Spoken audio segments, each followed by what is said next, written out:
एक समय की बात है, एक गांव में एक लड़के की मृत्यु हो जाती है और उस लड़के की मां बहुत ज्यादा रो रही होती है। तब उसी समय गांव में कुछ लोग आते हैं और उस स्त्री को कहते हैं कि तुम अपने लड़के के शव को लेकर बुद्ध के पास जाओ, वह तुम्हारे लड़के को जीवित कर देंगे। यह सुनकर वह स्त्री बहुत खुश होती है और बुद्ध के पास जाने के लिए तैयार हो जाती है। जिन लोगों ने उस स्त्री को बुद्ध के पास जाने की सलाह दी थी, असल में वह बुद्ध को नीचा दिखाना चाहते थे, क्योंकि वह लोग बुद्ध से नफरत करते थे। लेकिन उस स्त्री को इस बात की बिल्कुल भी जानकारी नहीं थी। उनके कहे अनुसार वह स्त्री बुद्ध के पास चली जाती है।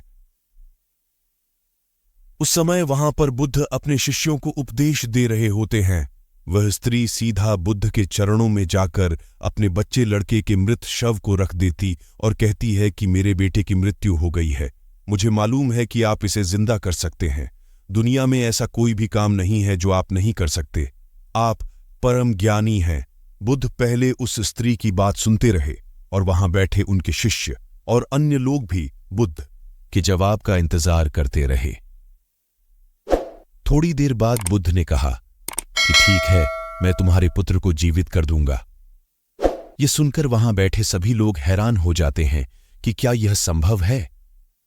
फिर बुद्ध मृतक लड़के की मां को कहते हैं कि अपने पुत्र को अगर तुम जिंदा करना चाहती हो तो तुम्हें मेरा एक काम करना होगा। स्त्री कहती है कि आप बताइए, मैं काम करने के लिए तैयार हूं। बुद्ध उसको कहते हैं कि तुम एक मुट्ठी भर गेहूं लेकर आओ, लेकिन गेहूं उसी घर से लाना है जिसके घर में कभी भी कोई मृत्यु नहीं हुई है। वह स्त्री गेहूं लेने के लिए गांव में चली जाती है। पहले घर में जाती है, गेहूं मिल जाता है, लेकिन उस घर में काफी समय पहले बूढ़े आदमी की मृत्यु हो चुकी होती है।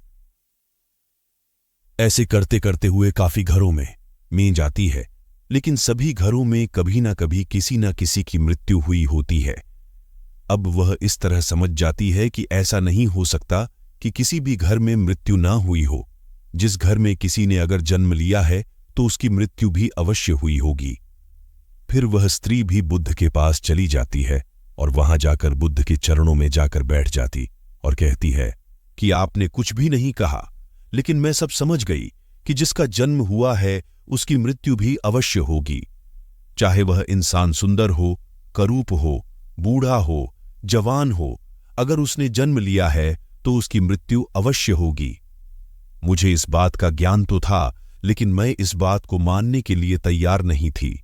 अब मुझे यह बात समझ आ गई है। और फिर वह स्त्री वहां से अपने बेटे की लाश को लेकर चली गई। मित्रों, यह कहानी कैसी लगी कमेंट में जरूर बताएं।